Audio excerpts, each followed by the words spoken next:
भूपिंदर बाबा ऐसे लगे ये सेठवा को 10 मिनट के लिए लाएंगे सत्संग में। कहीं ये सेठवा सत्संगी हो गया किशनपुर वो पत्थरघाट का सेठवा, तब तो हम जिला अधिवेशन कराएंगे तो अकेले सेठवा करा देगा। लगे भूपिंदर बाबा उसके पीछे। हाँ, किशनपुर के 10-20 सत्संगी को भेजे। हाँ, अपने गए और किसी तरह उसको बुलाए, 10-20 आदमी गेट के पास रखे। और किशनपुर वाला बड़ा तेज आदमी है। हाँ, और जबरदस्ती गेट के पास आए सेठ और जबरदस्ती पंडाल घुसा दिए। हाँ, देखिए जबरदस्ती भी करना है ना, एक काम में करिएगा। कौन सा? सत्संग सुनाने में जबरदस्ती कर सकते हैं। यहाँ अगर जबरदस्ती भी किसी को पकड़ धकड़ के ले आएंगे तो ध्यान रखिएगा, जितना आदमी को लाएंगे ना उस सबका ऑटोमेटिक पुण्य आपके खाते में चला जाएगा। हाँ, करना है जबरदस्ती, इसी में करिए। सत्संग में लाने के लिए लोगों को आया सेठ के लिए लगा था कुर्सी, सुंदर सा बिछावन, सेठ बैठा 2 घंटा तक सत्संग सुना सेठवा। हाँ, और सत्संग तो सुना। आप सबको पता है कि सत्संग में सब कुछ तो नहीं, अभी तो हम कई देर से बहुत देर से आप लोग सत्संग सुन रहे, सब चीज तो दिमाग में नहीं आता है, लेकिन कुछ कुछ बात आ ही जाता है। जैसे ही सेठ बैठे तो हमारे महाराज जी जो प्रवचन कर रहे थे वो प्रवचन के क्रम में कह रहे थे, उसका कोई प्रसंग चल रहा था। आगे जी जा रहे हैं, आते जाते रहिएगा, यही वो बोला था प्रवचन में। और सेठवा सुना। जैसे आरती हुए, अब सेठवा जा रहा है पत्थरघाट, तो रास्ते में गाड़ी में गुनगुना रहा है, ओहो महाराज जी क्या बोले थे, आ गए जी, जा रहे हैं, आते जाते रहिए। यही चीज दिमाग में याद रहा और याद नहीं रहा। हाँ, ध्यान रखिएगा, एक भी शब्द अगर संत का आपके दिमाग में घुस जाए आपके जीवन को महान बना सकता है। संतों की ताकत है। सदगुरु महाराज की। हमारे महर्षि महिप्रमंसी महाराज के पिता, जब गुरु महाराज हमारे छोटे थे ना तो उनके पिता रामायण पढ़ते थे अपने घर में और उनके पिता रोते थे। तो गुरु महाराज ने पूछे क्यों रो रहे हैं पिताजी आप? कहा बेटा जिस दिन तुम इस ग्रंथ को समझ लोगे ना तुम भी एक दिन रोओगे। और उसी में गुरु महाराज सुने, दे धरे करिया फल भाई भजिए राम सब काम भी आई। इसी शब्द को जीवन में उतारने का प्रयास किया और प्रयास करने के बाद आज गुरुदेव भगवान को पूरे विश्व में लोग जान रहा है। गए पत्थरघाट, शाम के समय पत्नी लाई है पूरी सब्जी जिलेबी। हाँ, जैसे पत्नी आए ना थाली लेकर के तो वैसे कह रहा है सेठवा आ गई है जी। पत्नी थाली लेकर रख करके जा रही है, करे जा रहे हैं जी। और फिर कह आते जाते रहिएगा।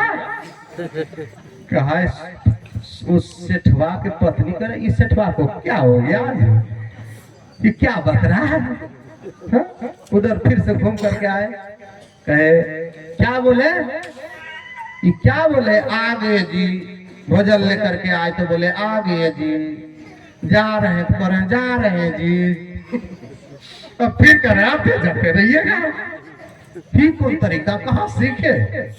अरे वो दरोगा साहब है ना किशनपुर में, वही सत्संग करवा रहा था और वही हमको ले गए भूपिंदर बाबा, वही सुने बनारस से महाराज जी आए थे। तो पत्नी बड़ी तेज थी, सेठवा कभी जीवन में सत्संग में नहीं गया है। कैसे कैसे भूपिंदर बाबा पकड़ के ले गया है। अच्छा किए भूपिंदर बाबा ये गया है, सत्संग सुना है। तो पत्नी क्या कह दिए सेठवा को, कह सुनिए सेठ ये आपका मंत्र हो गया, मंत्र इसको जपिए। हाँ, पत्नी भोजन करा दिए, पत्नी सोने गया, ये 12 बजे तक जप रहा है, आ गए हैं जी, जा रहे हैं जी, आते जाते रहिए, ये मंत्र चालू। हाँ, अरे संत के मुखारबिंद से कोई शब्द सुन ले उसको मंत्र आप समझ सकते हैं, कोई दिक्कत नहीं है। संयोग देखिए उस सेठवा के घर में बहुत पुरानी घटना है। घुसा चोरवा सुरंग बना करके दीवार से छेदा करके, और 1 करोड़ रुपया था सेठवा के अलमारी में। सोना चांदी था। और जैसे चोरवा घुसा ना 1:30 बजे रात में करीब, और 1 करोड़ वाला झोला उठा ही रहे थे, सेठवा तो सो गया था लेकिन स्वप्न देखने लगा। ऐसा कभी होता है आप लोगों को, दिन भर जो काम करते हैं वही काम दिमाग में घूमते रहता है। तो ये पता है जैसे सेठवा चोरवा ले रहा था 1 करोड़ वाला झोला अलमारी से, वैसे सेठवा बोल रहा है आगे जी छोड़ के भागा। करी जगले 1:30 बज गया था, सेठवा क्या कर रहा है? हाँ? फिर जैसे छोड़ के भागा, तुरंत सेठ कर जा रहे हैं जी, अरे राम है तो देखियो नहीं आएंगे। फिर कह रहा आते जाते रहिएगा। कहा राम रे राम, तो सब कुछ पहचान ये लिया और वो कुछ नहीं पहचाना, तो सत्संग की बात कर रहा है। हाँ, ये चरवा तो पैसा लिया नहीं, चरवा बाहर निकला और दूसरा चरवा कह रहा लाया पैसा, कहा लाएंगे क्या, घंटा उजगले है। कहाँ से लाएंगे? दूसरा चरवा का 1:30 बज गया है, कहाँ से वो अभी तक सोया होगा, हम जाते हैं। ये सेठवा गया, वो बोला कि वो सो गया होगा, जगल नहीं होगा। ये गया और ये भी जैसे ही 1 करोड़ वाला झोला पकड़ रहा था, वैसे फिर सेठवा कर ये भी छोड़ के भागा। हाँ? और फिर कर जा रहे हैं जी, राम रे राम, चरवा का बात नहीं माने, अब हम भी फंस गए। और फिर कहा आते जाते रहिए। हाँ, मतलब सवेरे आके हिसाब किताब कर लेगा। हाँ, ये भी चोरवा बाहर निकला। चोर में से 2500 था, चोरों में से एक सरदार होता है, हाँ मेन चोरवा। तो जैसे ही सरदार पूछा लाया, कहा क्या बताए, सच में सेठवा जगले, हम तो पकड़ा गए।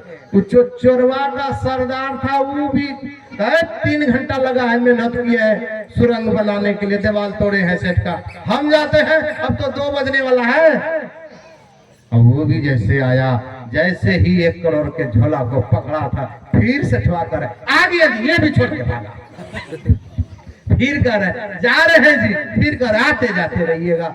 अब ये चोरवा जैसे ही सुना है, चोर का जो सरदार था ये चला गया बाहर, 25 चोरों को बैठा करके मीटिंग किया, सुनो सेठवा पहचान लिया है, एक काम करो, सवेरे 5 किलो लड्डू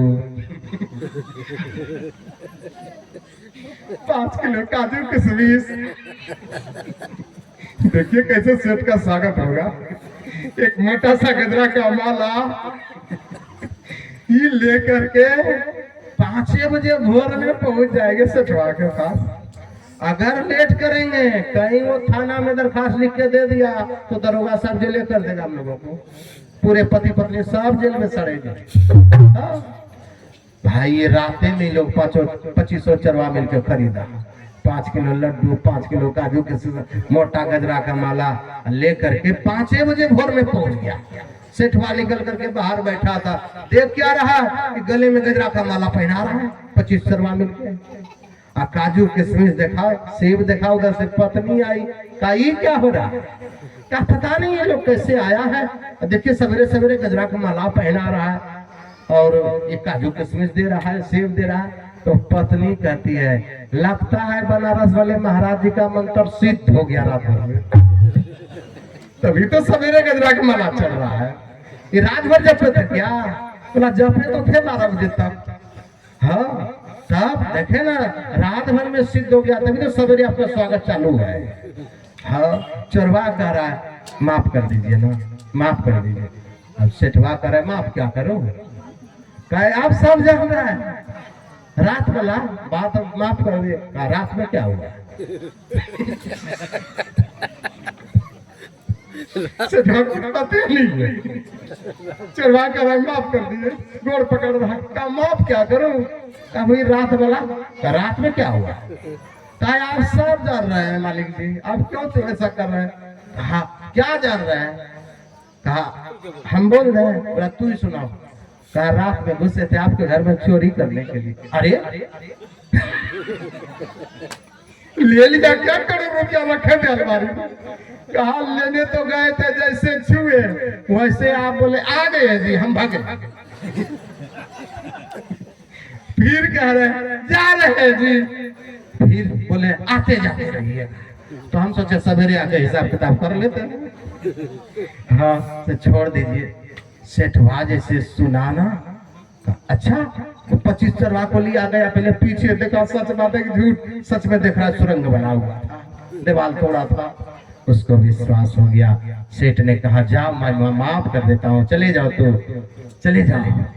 और सेठवा नहीं चप्पल पहना, नहीं जूता पहना, दौड़ा। कौन? पत्थरघट के सेठ दौड़ा किशनपुर। कि मैं तो कभी सत्संग में नहीं जाता था, कैसे कैसे ये उपेंद्र बाबा ले गया जबरदस्ती सत्संग में, और हम अगर सुन लिए तो पता है मेरा करोड़ों रुपया बच गया। अगर हम नहीं सुनते ये सब चरवा मेरा करोड़ों रुपया ले लेता। हाँ अब क्या करूं? चलो दौड़ो। नहीं जूता पहना, नहीं चप्पल पहना, दौड़ा पत्थरघट से सेठ किशनपुर के लिए। और जैसे ही दौड़ा है, ध्यान रखिएगा, गुरु के आश्रम में जब जाएं आप तो ये मत समझना मैं डीएसपी हूँ, मैं कलेक्टर हूँ, मैं दरोगा हूँ। नहीं भैया, गुरु के दरबार में सब एक बराबर है। वहां जाना, गुरु के आश्रम में झाड़ू उठाना, पोछा मारना, ध्यान रखना। जो गुरु के आश्रम में जाके झाड़ू पोछा का काम करता है तो गुरु महाराज भी देखते हैं कि मेरे दरबार में कौन पोछा मार रहा है, कौन झाड़ू मार रहा है। अगर आपने रोज उनके दरबार में झाड़ू पोछा का काम करेंगे, एक दिन हमारे गुरु महाराज भी आपके हृदय रूपी आंगन में पोछा मार देंगे। गुरु का जब पोछा लगता है शिष्य के हृदय रूपी आंगन में, तो जैसे ही वो ध्यान पे बैठता है अनेक प्रकार के दृश्य को देखता है वो शिष्य। हाँ इसलिए आप जैसे ही जूता चप्पल को बाहर रखते हैं, वैसे ही अपने पद और प्रतिष्ठा को बाहर कर दीजिएगा और जाइएगा गुरु के दरबार, झाड़ू उठाइएगा। और ये मत समझिएगा मैं डीएम हूँ, कलेक्टर हूँ, प्रधानमंत्री हूँ, मैं वहाँ झाड़ू मारू। नहीं नहीं भैया, अगर वहाँ जीरो बन करके गए तो गुरु महाराज आपको हीरो बन के निकालेंगे।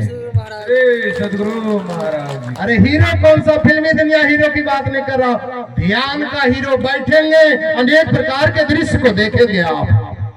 अगर वहां जाकर के हीरो बन गए, गुरु के आश्रम में जाके हम झाड़ू मारे, उपेंद्र बाबा झाड़ू मारेंगे, वही पोछा मारेंगे, हम नहीं मारेंगे। हम तो भाई डीएम है, कलेक्टर है, प्रधानमंत्री है। अगर आप ये सोच लिए गुरु के आश्रम में जाकर के, तो ध्यान रखिएगा वहां अगर हीरो बने तो गुरु महाराज आपको जीरो बना के बाहर निकालेंगे।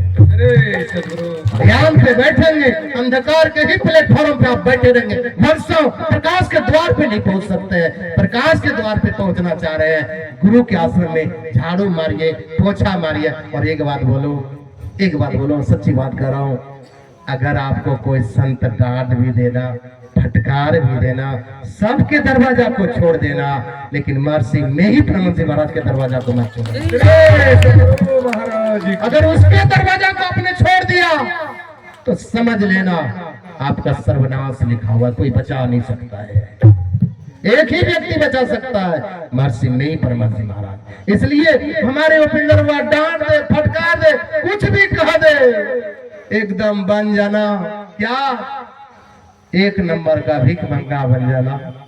हम और आप सारे भीख मंगा है, एकदम भीख मंगा जैसे ही जाता है रोज मांगने के लिए तो घर वाला दे ही देता है एक ना एक दिन। उसी प्रकार रोज जो उपेंद्र बाबा डांट दे, फटकार दे, फिर भी कहना आपके पिता हुए महर्षि में ही परमानंद महाराज हमारे भी पिता है, और पिता अपने बेटा अपने बाप के घर को त्यागता नहीं है कभी। लाख कुछ हो जाए, बेटी अपने पिता के घर को नहीं छोड़ता है। हाँ, ये दरबार आपका महर्षि में ही परमानंद महाराज का दरबार आपके पिता है, पिता उनके दरबार में रोज जाना, कुछ भी हो जाए। और जो रोज जाता है, हाँ, जिस तरह भीख मंगा को डांट करके घरवैया भगा देता है, ये फिर भी भीख मांगने जाता है तो घरवैया कहता है अरे एक दिन भिक्षा दे दो। उसी प्रकार रोज जाएंगे, हो सके हमारे उपेंद्र बाबा कुछ बात कह दे आपको, वो शब्द कह दे, ध्यान रखना। अरे संतों के डांट में भी वो राज छिपा होता है जो कि आपके सारे दुख को भगा सकता है। हाँ, मैंने सुना हमारे गुरुदेव भगवान अपने जन्म स्थान में गए थे, 1 महीना का ध्यानाभ्यास चल रहा था, मन मन की धरारा। और गुरु महाराज ने सुना कि जिस समय गुरु महाराज ध्यानाभ्यास कराते थे तो अपने से गुरु महाराज पूछते थे सभी साधक को, अरे क्या देखा ध्यान में? सभी बताते थे। उसी में जैसे गुरु महाराज बुलाए सारे सत्संगी को, कहा क्या देखा? कहा गुरु महाराज क्या देखेंगे? अरे एक बुढ़ा आ गया है ध्यानाभ्यास में, जैसे ही ध्यान पे बैठता हूँ उसको खांसी का बीमारी है, खांसते रहता है। कहा कौन है बुढ़ा? बुला उसको। वो नहीं पढ़ा था, हम कपिला घाट से शांति संदेश में निकाल दिए थे। स्वस्थ साधक ही भाग ले। उसको जब खांसी का बीमारी था बुढ़ा तो आया क्यों? बुला उसको। जैसे गए सत्संगी बूढ़ा को बुलाने, बूढ़ा थर थर कांप रहा है। गुरु महाराज के सामने किसकी हिम्मत है खड़ा हो जाए? और कह रहे हैं गुरु महाराज आप देखे नहीं थे शांति संदेश में कि स्वस्थ साधक ही भाग ले, जब आपको खांसी की बीमारी थी तो आप आए क्यों? तो गुरु महाराज जोर से उसको डांटा, भागो यहाँ से जल्दी। रात में डांटा और बूढ़ा बाबा रोते रोते अपने बिस्तर पे गया है। रात में भोजन भी नहीं किया। क्यों? इसको गुरु महाराज ही निकाल दे तो क्या हमारे महर्षि संत श्री परमहंस सिंह महाराज रख सकता है? हमारे महर्षि साईं स्वामी जी महाराज रख सकता है? नहीं नहीं, कोई नहीं रख सकता है जिसको गुरुदेव ही डांट दिया है। किसी को ताकत नहीं है। हम कहते हैं मोदी सरकार ही आपको भारत देश से निकाल दे तो नीतीश क्या करेगा? ताकत है नीतीश को रख ले। मोदी जी अगर कह दे आपको चले जाओ यहाँ से, उसी प्रकार गुरुदेव भगवान ही अगर बोल दिए तो इधर क्या करेंगे? वो बूढ़ा रात में भोजन नहीं किया, रात भर रोया है कि हम तो बड़े अभागे हैं, हम सोचे गुरु महाराज के शरण में बैठ करके ध्यान करेंगे, सत्संग करेंगे, लेकिन अब गुरु महाराज ही निकाल दिए, सवेरे चले जाएंगे। रात भर बूढ़ा रोया है बिस्तर पे। सवेरे 3 बजे वाला घंटी लगा, सोचा 3 से 4 ध्यान कर लेता हूँ, फिर सवेरे नाश्ता करके निकल जाएंगे। जैसे ही 3 से 4 ये बूढ़ा गया है ध्यान करने के लिए, और गुरु महाराज उधर से, गुरु महाराज भी ध्यान करके निकले, फिर बैठा दिए। गुरु महाराज की मौत चलती थी उस समय। गुरु महाराज कभी भी मीटिंग कर देते थे, अरे ध्यान से उठा क्या देखा? पूछते थे। हमको बताए गुरु महाराज के समय के महात्मा कि कभी भी गुरु महाराज बुला लेते सभी साधक को, 1 घंटा ध्यान क्या 10 दिन से कर रहे हो, क्या देखे हो बताओ हमको। और जैसे ही सवेरे फिर गुरु महाराज सभा लगा दिए कि बताओ क्या देखे हो, तो उसी में से गुरु महाराज पूछ दिए वो बूढ़ा भागा की है? इसको रात में डांटे थे। कहा महाराज जी बूढ़ा तो नहीं भागा, लेकिन जब से आपने डांटे हैं उसका खांसी भग गया। उसका खांसी भग गया। इसलिए मैं कह रहा हूँ, अरे संत आपको डांट दे, फटकार दे। उसके डांट में भी राज छिपा हुआ था। गुरु महाराज ने तो डांटा, लेकिन किसको डांटा? उसके खांसी को डांटा। भागो यहाँ से, क्यों तू यहाँ आ गया है? जिस समय से डांटा उसी समय से खांसी विदा हो गया। इसलिए आपको कभी हमारे उपेंद्र बाबा डांट दे, फटकार दे, फिर भी उसके दरबार को मत छोड़ना, एकदम लगे रहना, लगे रहना। और जो बार बार दरबार पे जाके गेट ढकढकाता है, एक दिन ध्यान रखना हमारे महर्षि में परमहंस महाराज आपको दर्शन दे ही देंगे, छोड़ेंगे। हाँ, लेकिन तब होगा जो इसके द्वार पे बार बार जाके झाड़ू पोछा लगाएगा, सब काम करेगा, तब गुरु महाराज उसको दर्शन देते हैं। हाँ, इस सत्संग में भी गंगा जमुना सरस्वती की धारा बहती है। एक धारा बह रही थी कहा? त्रिवेणी संगम इलाहाबाद प्रयागराज में। कौन कौन गए थे? हाथ उठाइए, कोई गए थे इलाहाबाद त्रिवेणी संगम? अरे जोरदार ताली हो जाए उन लोगों के लिए। हाँ, त्रिवेणी संगम इलाहाबाद प्रयाग में जो लोग गया था, 66 करोड़ की भीड़ थी वहां। 66 करोड़ लोग ही लोग था। और इस बार तो बड़ी खुशी की बात है, इस बार जो कुप्पा घाट का अखिल भारती हुआ और हमारे स्वामी वेदानंद जी महाराज का दोनों अखिल भारती कैंसिल होने वाला था, क्योंकि इन लोगों को जगह नहीं मिला था। मैं ही व्यक्ति हूँ, किसी को एक अखिल भारती करने का नसीब नहीं मिलता है, लेकिन इस बार हम और बड़े स्वामी जी मिलकर के दोनों अखिल भारती करवा दिया। करोड़ों रुपया कुप्पा घाट वाला को बचाया हूँ, पंडाल भी फ्री दिलाया, और उसके पंडाल में इनकी व्यवस्था की हमने। जिसका चेला मोदी है कैलासानंद जी महाराज, जिसका चेला अमित शाह है, जिसका चेला मुकेश अंबानी है। हाँ, कोई गया होगा तो देखे होंगे कैसी व्यवस्था थी वहाँ। उसका जो गेट था, मुझे लगता है 2 करोड़ का सिर्फ गेट होगा उसका, इतनी व्यवस्था। और गुरु महाराज के दया से दोनों अखिल भारती बिल्कुल बड़े अच्छी तरीके से संपन्न हुआ है। लेकिन वहाँ 29 तारीख कुछ लोग मर गए। कैसे मरे? गंगा किनारे जाकर के रात में ही सो गया और सोचा 3 बजे उठेंगे सवेरे डुबकी हम ही लगाएंगे। और इधर से जो भीड़ टूटा है ब्रिगेडर तोड़ते हुए उसके ऊपर ही दाबते हुए लोग चला गया। बहुत आदमी मरा है वहां 29 तारीख को। हाँ, लेकिन ये भी देखा उस गंगा में डुबकी लगाया है, नहा करके बाहर निकलेगा तो गांजा पी रहा है, बीड़ी पी रहा है। ये छूटा नहीं उसका गांजा और बीड़ी। हाँ, और संतों ने कहा भैया एक संगम तो इलाहाबाद त्रिवेणी संगम में बह रहा था, लेकिन एक संगम बहता है कहाँ? जहां जहां सत्संग होता है वहां भी गंगा और जमुना नदी की धारा बहती है सरस्वती की। हाँ, लेकिन कौन नहाता है? क्या किशनपुर में इतने ही आदमी है? अभी नाच करिए ना, पंडाल नहीं संभाल पाएंगे। हाँ, लेकिन सब